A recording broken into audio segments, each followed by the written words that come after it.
കൂട്ടുകാരെ എല്ലാവർക്കും പുതിയ വീഡിയോയിലേക്ക് സ്വാഗതം.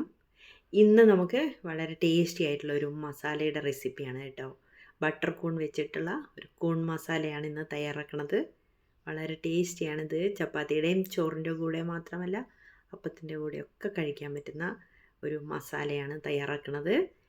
ബട്ടർ കൂൺ വെച്ച് നമ്മൾ പല വെറൈറ്റിയും ചെയ്യാറുണ്ട്. ഇതേപോലെയാണ് ഞാനിന്ന് ഉണ്ടാക്കിയിട്ടുള്ളത് കേട്ടോ. അതിനായി ഒരു പാക്കറ്റ് കൂൺ വാങ്ങിയിട്ടുണ്ടേ. അത് ഫ്രഷ് ആണോ എന്നൊന്നും എനിക്ക് നോക്കാൻ പറ്റിയില്ല. അത് സീൽ ചെയ്തതല്ലേ. ഡേറ്റൊക്കെ നോക്കിയിട്ടാണ് വാങ്ങിയിട്ടുള്ളത് കേട്ടോ. ഇനി നമുക്കതിൻ്റെ കവറൊക്കെ ഒന്ന് പൊട്ടിച്ച് നോക്കാം. അത്യാവശ്യം എല്ലാം നല്ലതാണ്. ഒന്ന് രണ്ടെണ്ണം കുറച്ച് പഴകിയിട്ടൊക്കെ കാണുന്നുണ്ട്. എന്നാലും ക്ലീൻ ചെയ്തപ്പോൾ നല്ലതായിരുന്നു കേട്ടോ. ഇങ്ങനെ ബട്ടർ കൂൺ ഫ്രഷ് ആണോ എന്നറിയാൻ ഇതിൻ്റെ ഉൾഭാഗം ഇങ്ങനെ കൂമ്പിയിരിക്കുന്നു, സ്റ്റെം ഒരേ ലെവലിലാണെന്നൊക്കെ കേട്ടിട്ടുണ്ട്. അതൊക്കെ വെച്ച് നോക്കുമ്പോൾ ഇത് ഫ്രഷ് ആയിരുന്നു. ഇനി നമുക്ക് കൂൺ നല്ല കഴുകിയാലും മണ്ണെല്ലാം കഴുകി തോലെല്ലാം ക്ലീൻ ചെയ്ത് കട്ട് ചെയ്ത് എടുത്ത് വെച്ചിട്ടുണ്ട് കേട്ടോ. ആ വീഡിയോ വിട്ടുപോയി എടുക്കാനേ. ഇനി ഒരു പാൻ ചൂടാക്കി അതിലേക്ക് വെളിച്ചെണ്ണയാണ് ഒഴിക്കേണ്ടത്. ടേസ്റ്റ് വെളിച്ചെണ്ണയിലാണല്ലോ. ഇഷ്ടമുള്ളവർക്ക് വേറെ ഏതെങ്കിലും ഓയിലെടുക്കാം. ഇനി സവാള നൈസായിട്ട് അരിഞ്ഞതും പച്ചമുളകും 2 ഉണക്കമുളകും പിന്നെ ഇഞ്ചി വെളുത്തുള്ളിയും കൂടി ഇട്ടിട്ട് നന്നായിട്ടൊന്ന് വഴറ്റിയെടുക്കണം. വളരെ നൈസായിട്ടാണ് കേട്ടോ ഞാൻ സവാളയൊക്കെ അരിഞ്ഞെടുത്തിട്ടുള്ളത്. എന്നാൽ മാത്രമേ അത് നന്നായിട്ട് വെന്ത് ഗ്രേവി കുറുകി കിട്ടുള്ളൂ. അല്ലെങ്കിൽ സെപ്പറേറ്റ് ആയിട്ട് കിടക്കില്ലേ. അതുകൊണ്ടാണ് നന്നായിട്ടൊന്ന് വഴന്ന് വരട്ടെ. ഈ സമയം വീഡിയോ എല്ലാവരും ഒന്ന് ലൈക്ക് ചെയ്ത് കാണണേ. അഭിപ്രായം വീഡിയോ കണ്ടിട്ട് കമൻറ്റും കൂടി ചെയ്യാൻ മറക്കല്ലേ കേട്ടോ. ഇനി നമുക്കതിലേക്ക് കറിവേപ്പില അല്പം ചേർത്ത് കൊടുക്കാം. പിന്നെ ചേർക്കുന്നത് 2 പഴുത്ത തക്കാളി ഒന്ന് മിക്സിയിൽ അടിച്ചെടുത്തതാണ് കേട്ടോ. ചെറിയ പീസൊക്കെ ആക്കിയിട്ടിട്ട് കഴിഞ്ഞാൽ നമുക്ക് ഗ്രേവി ഇങ്ങനെ കുറുകി കിട്ടില്ല. അതുകൊണ്ടാണ് ഞാൻ അടിച്ചെടുത്തിട്ടുള്ളത്.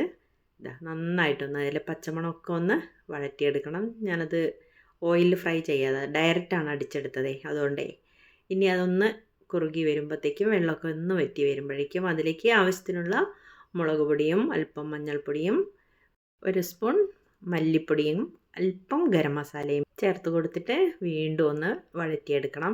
എണ്ണ വേണമെങ്കിൽ കുറച്ചും കൂടി ഒഴിക്കാം കേട്ടോ. എന്നാലും ഗ്രേവിയൊക്കെ നന്നായിട്ടൊന്ന് തെളിഞ്ഞ് വരുള്ളൂ. ഞാൻ നോൺ സ്റ്റിക്കിലായതുകൊണ്ട് പിടിക്കാത്തത് കൊണ്ട് അധികം ഒഴിച്ചില്ല. വേണ്ടവർക്ക് കുറച്ചും കൂടി ഒഴിക്കാം. എന്നിട്ട് നന്നായിട്ടൊന്ന് വഴറ്റണം. അതിൽ പച്ചമണം എല്ലാം മാറണം കേട്ടോ. ഇനി അതിലേക്ക് അല്പം ഉപ്പും കൂടി ചേർത്ത് കൊടുക്കാം. കാശ്മീരി ചില്ലി പൗഡർ ഉണ്ട് വെച്ചാൽ കുറച്ചതും കൂടി ചേർത്താൽ നല്ല കളറും കൂടി കിട്ടും കേട്ടോ. ഉപ്പ് അല്പം കൂടിയാലും കുഴപ്പമില്ല. കൂണൊക്കെ ചേർക്കുമ്പോൾ അതിലേക്കൊക്കെ പിടിച്ചോളും. ഇനി ചേർക്കേണ്ടത് അല്പം കുരുമുളക് പൊടിയാണ് കേട്ടോ. ഇഷ്ടമുള്ളവർക്ക് ചേർത്താൽ മതി. അതിൻ്റെ ഫ്ലേവർ ഇഷ്ടമുള്ളവർക്ക് ചേർത്താൽ മതി. ഈ സമയം മല്ലിച്ചപ്പൊക്കെ വേണമെങ്കിൽ ചേർക്കാം കേട്ടോ ഇഷ്ടമുള്ളവർക്ക്. എന്നിട്ട് നന്നായിട്ടൊന്ന് വീണ്ടും ഒന്ന് വഴറ്റിയെടുക്കണം. കരിയൊന്നും ചെയ്യാതെ വഴന്ന് വരുമ്പോഴത്തേക്കും നമ്മൾ കൂൺ കഴുകി വൃത്തിയാക്കി കട്ട് ചെയ്ത് വെച്ചിട്ടില്ലേ, അത് ഇതിലേക്ക് ചേർത്ത് കൊടുക്കാം. ഞാനിവിടെ അല്പം വലിയ പീസുകളാക്കിയിട്ടാണ് കേട്ടോ ഇട്ടിട്ടുള്ളത്. എന്താണെന്ന് വെച്ചാൽ വെന്ത് വരുമ്പോഴത്തേക്കും അത് ചെറുതായി വരുവേ. അതിലുള്ള വാട്ടർ കണ്ടൻറ്റ് എല്ലാം പോവും. കാണിച്ചു തരാം കേട്ടോ. കുക്ക് ചെയ്ത് വരുമ്പോൾ ഇനി അതിലേക്ക് ചൂടുവെള്ളമാണ് ഒഴിക്കണേ. ഗ്രേവിക്ക് അനുസരിച്ചുള്ള വെള്ളം നമുക്ക് ഒഴിച്ചു കൊടുക്കാം. കൂടുതൽ വേണ്ടവർക്ക് കൂടുതൽ ഒഴിച്ചു കൊടുക്കാം. ഞാനിവിടെ അത് ലെവലായി നിൽക്കുന്ന രീതിയിലാണ് ഒഴിച്ചു കൊടുത്തിട്ടുള്ളത്. ഉപ്പൊക്കെ വേണമെങ്കിൽ ചേർത്തിട്ട് ഒന്ന് അടച്ച് വെച്ച് നന്നായിട്ടൊന്ന് കുക്ക് ചെയ്യണം. ഇടയ്ക്കിടയ്ക്ക് നമ്മളതൊന്ന് ഇളക്കിയിട്ടിട്ട് നോക്കും കൂടി വേണം കേട്ടോ. അടിയിലൊന്നും പിടിക്കണ്ട, അതിൻ്റെ സ്മെല്ലൊന്നും വരണ്ട. കൂണൊക്കെ വെന്ത് വന്നിട്ടുണ്ടേ. കൂണിൻ്റെ വലിപ്പം നോക്കൂ, ചെറുതായി വന്നില്ലേ. അതാണ് വെന്ത് കഴിയുമ്പോൾ ചെറുതാവുക. കുറച്ചും കൂടി വലുതാക്കിയിടായിരുന്നു എന്ന് എനിക്ക് തോന്നിപ്പോയി കേട്ടോ. നല്ല ടേസ്റ്റി ആയിട്ടുള്ള ഒരു മസാലയാണ്. അല്പം മല്ലിച്ചപ്പും കറിവേപ്പിലയും കൂടി വിതറിയ സൂപ്പറാണ് കേട്ടോ. എല്ലാവരും സപ്പോർട്ട് ചെയ്യണേ. ലൈക്ക് ചെയ്യാൻ മറക്കല്ലേ കേട്ടോ.